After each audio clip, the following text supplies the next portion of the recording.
Ito na mga idol yung kalsada namin na binaha. Yung kalsada na naging falls mga idol. So, sobrang lakas ng tubig dito mga idol. So dito tayo sa umpisa sa kalsada. So mababa pa dito mga idol ang tubig. So tapusin nyo itong video mga idol para makita nyo pagkatapos ng baha kung anong nangyari sa kalsada. Para makita nyo na kung kalsada pa to ng sasakyan o kalsada ng kangga o kalsada ng basta hindi ko ma-explain mga idol pagkatapos ng baha. So ito yun, paakyat na kami mga idol. Kahit na sobrang lakas ay porsigido akong umuwi kasi basa na ako. Kaso nga lang talaga mga idol, biglang nanghina ang katawan ko kasi nabinat ako mga idol dahil dala ko yung anak ko, tapos may dala akong bigas na mahigit 8 kilos at isang yung anak ko. So kaya dito ako muntik na akong matay dito mga idol dahil sa tubig na to, tubig baha. So yun, kalsada mga idol, hindi ayan, daming nagtatry na makatawid dyan. So mahirapan talaga mga idol kasi sobrang lakas dyan. Yun, dito na to mga idol sa taas. Yan. Dito sa baba, yan ang pinakamalakas. Grabe.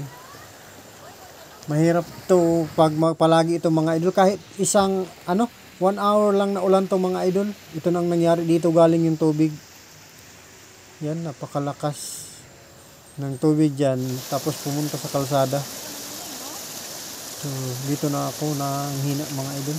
Ito na yung sa amin, nakaakyat din ako, doon ako sa hindi na sa kalsada dumaan mga idol. At nakauwi rin kami, pero alas 4 kami na alas 3:30 kami mga idol, pero untik na alas 5:30 na kami nakaabot sa bahay dahil sa sobrang lakas ng agos. Yan, makikita nyo na yung kalsada talaga is over na ang tubig. Ito na, mauna ni siya mga idol, magkahuman sa bagyo. So i-shout out daw ninyo ning lugaran kay kamo may nakailaan ning lugaran pait na kaayo ning kalsadahan di na gyud kaagi, bisag ang single nga motor di na gyud kaagi halos. Tanawa ron kanong naay moagi nga motor mga idol, naay moagi nga motor. So tanawa ra kung unsay iyahang kahimtang nga moagi, maglisod gyud siya kaayo. Para mao na ng kalsada.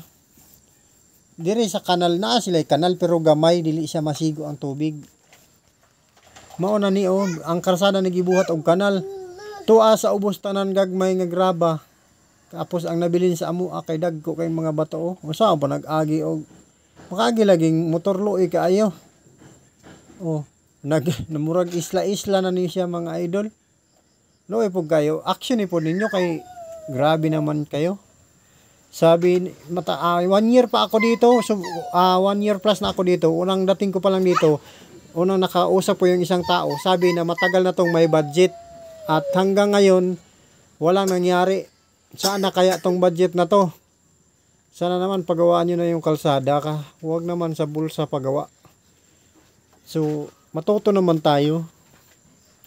Mas ma-deserve nyo maka palagi kayong andyan sa position nyo kung yung ginagawa nyo ay para sa mga tao, kaysa para sa bulsa naman. Siguro mas pangit kasi mas maganda talaga may nagawa kayong mabuti sa kapwa nyo.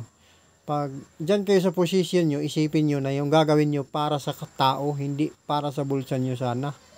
Ganun lang katindi yan kalsada na to.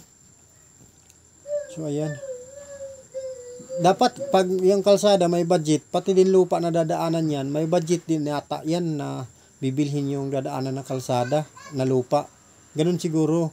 Kaya nga nagbabiral yung nasiminto yung kalsada tapos tinaniman ng saging kasi abogado yung may-ari. So alam niya na may hindi pwedeng hindi bilhin yung lupa na madadaanan ng kalsada. Kaya bilhin nyo, wag kayong mag-donate. Ano ba yung donate na yun ang lupa lang, ayan yung motor.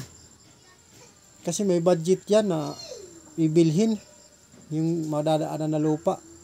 So ayan, nahirapan yung motor talaga.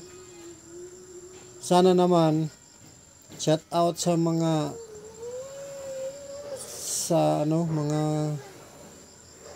mga kataas-taasan diyan na may responsibilidad dito sa daan na to. Ayusin nyo naman tong daan na to kasi kami yung mga tao dito nahihirapan. Okay lang kayo diyan sa umuupo lang kayo. So samantala yung mga taong dumadaan dito araw-araw kahit umulan lang ng saglit, baha na kaagad. So sana naman ay bigyan nyo ng serbisyo yung mga taong bumuto sa inyo diyan. So hindi